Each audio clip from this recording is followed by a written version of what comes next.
What's up mga meme? It's me, Ray Kumarian. Welcome back to my channel. Mabuhay! Kayo po ba mga meme nakakaramdam pa rin na may mga tao sa paligid po ninyo na naiinggit sa inyo?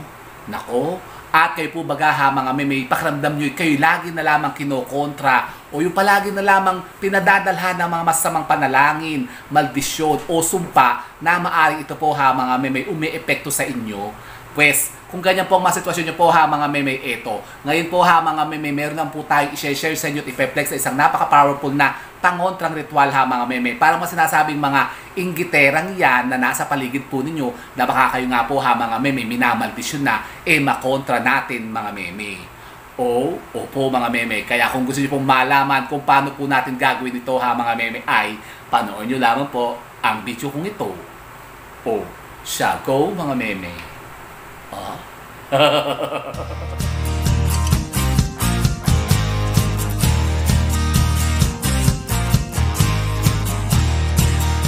So yun na nga po mga meme, usapang inggit na naman po tayo. Kasi ngayon po for today's video po mga meme, magpe-flex na lang po tayo isang napaka-powerful na ritual na pangontra laban sa masasabing mga negativities na yan na idudulot nga ng mga taong mga inggitera sa paligid po ninyo. Nako, Joseph, baka kayo nga po mga meme, lagi na lamang lang pinagdidiskitahan. Kaya kayo po mga meme, lagi na lamang nakakaramdam ng sobrang kamalasan. Baka kayo po mga meme, sinusumpa na nila. Yung palagi lamang kayo pong baka kayo pinadadalhan ng mga masamang panalangin, bulong, o yun na nga, baka kayo po mga meme, pinapanalangin nila na kayo po ay maghirap mga meme. Nako, Joseph, parang laki ng braso ko. Malaki ba yung braso ko mga meme? Kasi naka-stabilis na naman ako So yun na nga po mga meme. Yun po, dito ako angle nga ako dito para hindi nyo mahalata masyado yung braso ko. Kita naman yung champ ko.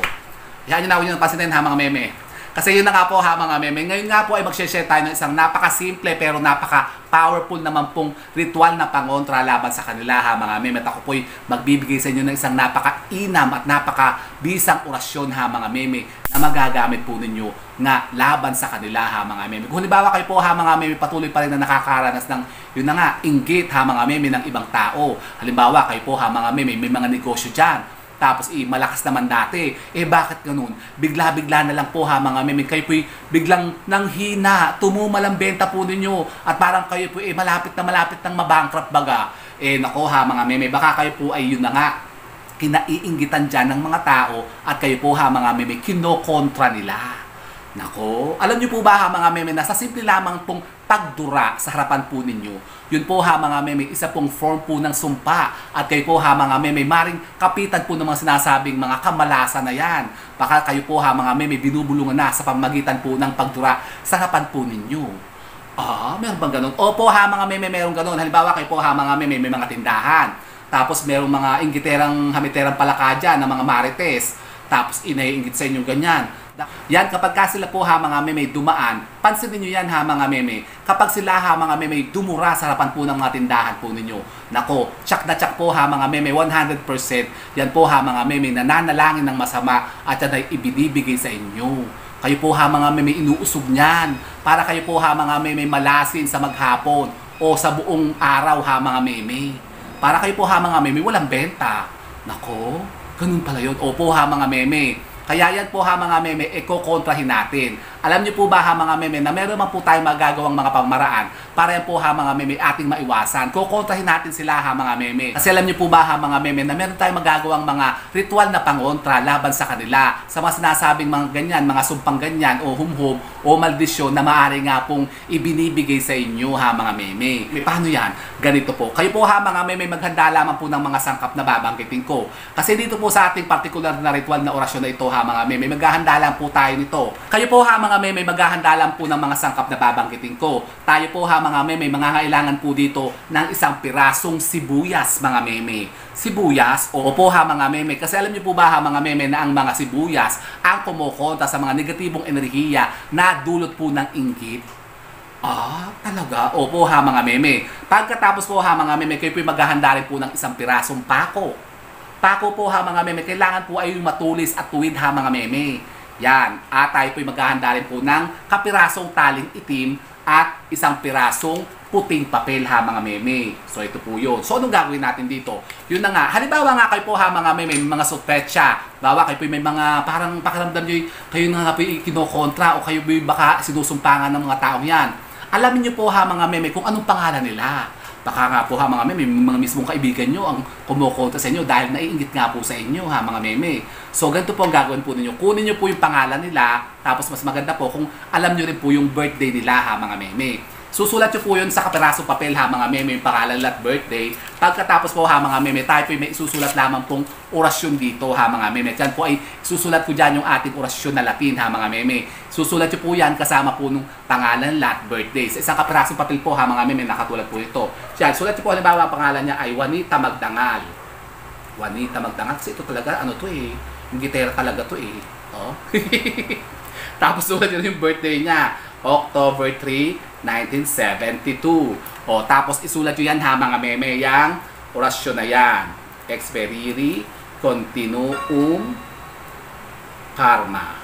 O, ayun. Pagkatapos ay isulat natin siyang ganyan ha mga meme. Ito po ha mga meme ay ating dadasalan po ng isang ama namin, isang Abaginong Maria at isang sumasampalataya. Pagkatapos po ha mga meme, kayo po magpetisyon dito. Bulungan nyo siya ha mga meme ng pangmalakasan yung mga petisyon o yung intention nyo po ha mga meme. Halimbawa, yan, ibulong nyo dito sa papel na ito ha mga meme, dito sa pangalan niya, ikaw, Juanita Magdangal. Lahat ng mga sumpamot maldisyon, lahat ng mga binitawan ng masamang salita sa akin o sumpa ay ibinabalik ko sa iyo. Yan, ganun po ha mga meme. Pagkatapos ito po ha mga meme, titiklopin lamang po natin ng 3 beses ha mga meme na papalayo sa atin. So, ganyan. 2, 3. Pagkatapos po ha mga meme, kayo po ay kumuha po ng isang piraso pong sumpako ha mga meme. Kailangan po yung tuwid talaga ha mga meme, yung matulis. Tapos ito po ha mga meme, ibibilot lamang po natin dito. At pagkatapos po ha mga meme, kukuha lang po tayo ng kapirasong taling itim ha mga meme. So, ito po yun, ang taling itim. Pagkatapos yan po itatali natin ha mga meme. Tapos habang tinatali niyan natin ha mga meme, ibulong mo yung mga intention po ninyo. Halimbawa yun na nga, ikay tigilan mo na ako sa lahat ng mga ginagawa mo sa akin, lahat ng mga ibinubulong mo at sinusumpa mo sa akin ay babalik yan sa'yo. Ganun, sabihin yung ganun ha mga meme. Ulit-ulitin nyo yan sa pangalan niya, kay Juanita Magdangal. O so ganun lang po ha mga meme, eto na siya. Pagkatapos po ha mga meme, anong gagawin natin dito? Kunin po natin ang ating isang pirasong sibuyas ha mga meme. At ito po ay itatanak lang po natin dito ha mga meme. Dito po sa sibuyas. So ganito po, itarak lang po natin ganyan. O. Yan, tusok nyo lang po siyang ganyan. So eto na po siya. O, ganyan po magiging tsura niya ha mga meme. So anong gagawin na natin dito? Ito po muna ha mga meme, ibibilad lamang po natin sa sikat ng araw. Mga 15 to 30 minutes lamang po ha mga meme. Pagkatapos po ng 30 minutes, ito po ha mga meme ay ating ipasok na. At saan po natin ito ilalagay? Ito po ha mga meme, ilalagay lamang po natin sa ilalim ng ating mga lababo. Sasabit po natin siya doon ha mga meme. Doon po sa pinapatakan baga ng tubig. Doon sa inaagusan ng ating mga pinaghuhugasan ha mga meme. Kasi para po siya po ha mga meme ay matingar-ngar. Para po siya po ha mga meme mabalisa, matulig ha mga meme. At para tigilan po niya tayo ng mga ginagawa niya o yung mga ibinubulong niya po sa atin na masasama. Ah, ganun pala. Opo ha mga meme. Pero pwede din po natin itong isabit ha mga meme sa ating mga kalanan. Kung kayo po ha mga meme nagluluto po sa mga kalanan di kahoy o di uling ha mga meme. Yung mga umuusok-usok baga. Ito po ha mga meme, isasabit nyo lamang po doon sa kalanan po ninyo, sa taas ha mga meme. Pagkatapos, hayaan nyo lamang po siya doon ha mga meme, mausok-usukan. Yung parang talagang choke na siya, yung parang matingar-ngar siya doon ha mga meme. Hayaan lamang po natin siya pausukan ng pausukan ha mga meme sa loob po ng 7 araw. At makikita nyo, yan po ha mga meme, matitingar-ngar yan, mababalisa yan ha mga meme, at kayo po'y titigilan na yan ha mga meme sa mga ginagawa lang mga kasamaan. Ah, ganun pala yun. Pagkatapos po ng 7 araw po ha mga meme, yan po'y magmamanifest. Tinan nyo, titigilan na kayo niyan ha mga meme. Tapos yung mga binubulong nila sa inyo, mawawala na yun ha mga meme. Tapos gawin nyo naman po yung ating cleansing ritual na ginagawa palagi tuwing araw ng Biyernes. Kayo po ha mga meme, maligo po ng tubig na may asin. Pagkatapos po ha mga meme, tanggalin nyo lahat ang mga sinasabing sumpang yan. Iutos nyo yan sa tubig ha mga meme na ibubuso po sa inyo pong mga katawan. Pagkatapos po ng 7 araw ha mga meme, ito po itatapon nyo na. Ito po ha mga meme, ilubog nyo po sa lupa. Huwag nyo po ito tatapos sa basurahan ha mga meme. Kailangan po ay wala po makakita sa pangalan niya kasi ito po may pangalan niya. Ilubog nyo po ito sa lupa ha mga meme. At makikita nyo, kayo po titigilan na niyan. So ganoon na po ha mga meme. At meron pa po isang napakainam na paraan. Kayo po ha mga meme, kumuha lamang po ng 2 pirasong karayom. Karayom. Opo ha mga meme, ito. Meron kayong dito karayom. Ito, needle. Needle po, karayom yun. Oh. Kukuha po tayo ng 2 pirasong karayom ha mga meme. Yung kainaman lang po ang size. Pwede po yung hindi siya magkasin laki ha mga meme. Pwede yung isa po mas mahaba, yung isa po mas maikli. So ito po siya ha mga meme, ang karayom. Isa pong karayom na mahaba, isang karayom na maikli. Anong gagawin natin dito? Pagkatapos po ha mga meme, kayo po maghahanda rin po ng kapirasong tape. Ito po yung packaging tape ha mga meme. Medyo malapad-lapad po ha mga meme. So ito po ganyan. Ito ba ha mga meme, ito po yung napaka-epektibo po itong ritual na ito ha mga meme. Napaka-simple po nito. Napakadaling gawin ha mga meme. Pero ito po naman talagang napaka-effective pagka ginawa nyo po ito. Ito po yung napaka-inam po pangontra ha mga meme. Sa lahat po ng mga sinasabing mga negativities yan, inggit ha mga meme, na maaari pong sumalakay sa inyo. Ito po ha mga meme, ilalagay lang po natin sa harapan po ng ating mga tahanan. Paano? Ganito po, sa tape pong yan ha mga meme, kayo po ay magdidikit lamang po dito ng 2 karayom na naka-courting cruise ha mga meme. Yeah, patayong siyang ganyan ha mga meme. So kukunin po natin yung 2 karayom natin. Yung isa po mas mahaba ha mga meme, pahabang ganyan. Dikit nyo lamang po siya ha, didikit yan ha mga meme. Pagkatapos yung isa po ha mga meme, mas maliit, ay yung pa-cross. Yeah, parang itsura po siyang cross ha mga meme ang mangyayari sa kanya. So eto na po siya. Ayan, nakita nyo ba? So, ganyan. O, nako. Ganyan po ha mga meme. Pakros po siya. Nakita niyo ba? O, so ganito po magiging itsura niya ha mga meme. Parang pakros po siya ha mga meme yung ating pong karayom. Pagkatapos ano pong gagawin natin dito? Ito po ha mga meme ay bubulungan lamang po natin ng konting panalangin. Magdadasal po tayo dito ng isang Ama Namin, isang Abagi ng Maria at isang sumasampalataya. Pagkatapos po ha mga meme, dadasalin po dito natin yung ating sinulat dyan na orasyon ha mga meme na Latin. Ulit-ulitin lamang po natin yan ha mga meme ng 7 beses mga meme. Pagkatapos kayo po ha mga meme magpetisyon. Maglahat po kayo dito ng intensyon po ninyo ha mga meme kung ano po gusto nyo pong mangyari. Kung ano pong gusto nyo pong kontrahin. Halimbawa sabihin nyo sa kanya ha mga meme dito sa ating tape na ito. Pagkatapos po ha mga meme, kayo po ibubulong lang po dito ng inyo pong mga petisyon at inyo pong mga intensyon ha mga meme. Sabihin nyo dito po sa krus na ito ha mga meme, na ang sinasabing mga negativities na yan, mga sumpa, maldisyon, humhum na yan, at mga kamalasan ay hindi tatalab sa akin, hindi siya makakapasok sa bahay ko, at ako ay hindi niya maaapektuhan.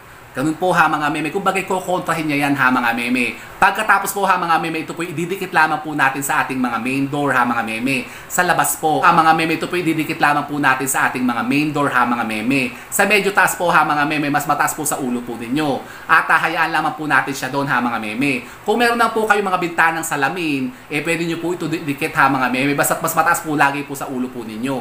At hayaan lamang po natin siya doon ha mga meme. Hanggang kailan? Hahayaan lamang po natin siya doon hanggang sa po ha mga meme, kusang malaglag mga meme.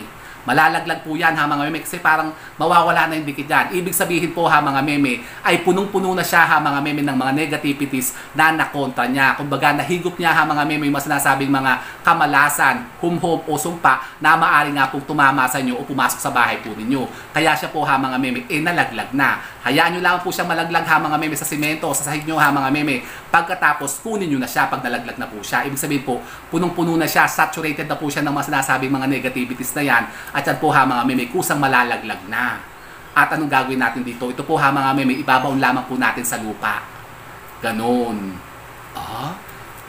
Baka nga ilang araw lang po ha mga meme, ito malaglag na Kusa naman ito malalaglag ha mga meme. Dikit lamang po ito ha mga meme sa mga main door po ninyo sa labas. Sa medyo mataas po ha mga meme. Halimbawa meron kayong mga screen dyan, screen door. Doon nyo po ito idikit. Halimbawa meron naman po kayong mga salamin dyan na mga bintana. Doon nyo po siya idikit. Pwede naman po doon. Basta dapat po ha mga meme, ito po yung nakaharap po sa inyo pong mga main gate. Para yung mga sinasabing mga tao na papasok dyan na mayroong mga masamang intensyon sa inyo o masamang mga panalangin o kayo nga po ha mga meme, baka sinusumpa niyan, makokontra po nito ha mga meme. Ha mga meme, para kayo po ha mga meme hindi malugi. Baka kasi nga po kayo po ha mga meme, inuusog na nila. Para kayo po ha mga meme, magkanda malas-malas dyan. So ganun po ang gawin po ninyo ha mga meme. Napakasimple po nito, pero talaga naman po napaka-effective nito ha mga meme kapag ito naman po ha mga meme talagang tumalab sa inyo. So yun po ha mga meme, yan. Subukan nyo po ito ha mga meme, hindi nyo susubukan. Subukan nyo para malaman nyo po ha mga meme kung ano po maaari maidulot itong pagbabago sa mga buhay ninyo. At kung kayo po ha mga meme, mga katanungan patungkol po din sa ating ritual na ginawang ito ha mga meme, pwede po kayo magtanong dyan. Mag-iwan lamang po kayo ng mga question nyo dyan ha mga meme sa ating comment box at kapag kayo pinabasa ko, sasagutin ko rin po yan dito. And so with that mga meme, keep safe and God bless. Thank you for watching. And don't forget to subscribe my channel. I know you like it. And don't forget to brush your teeth. Bye mga meme.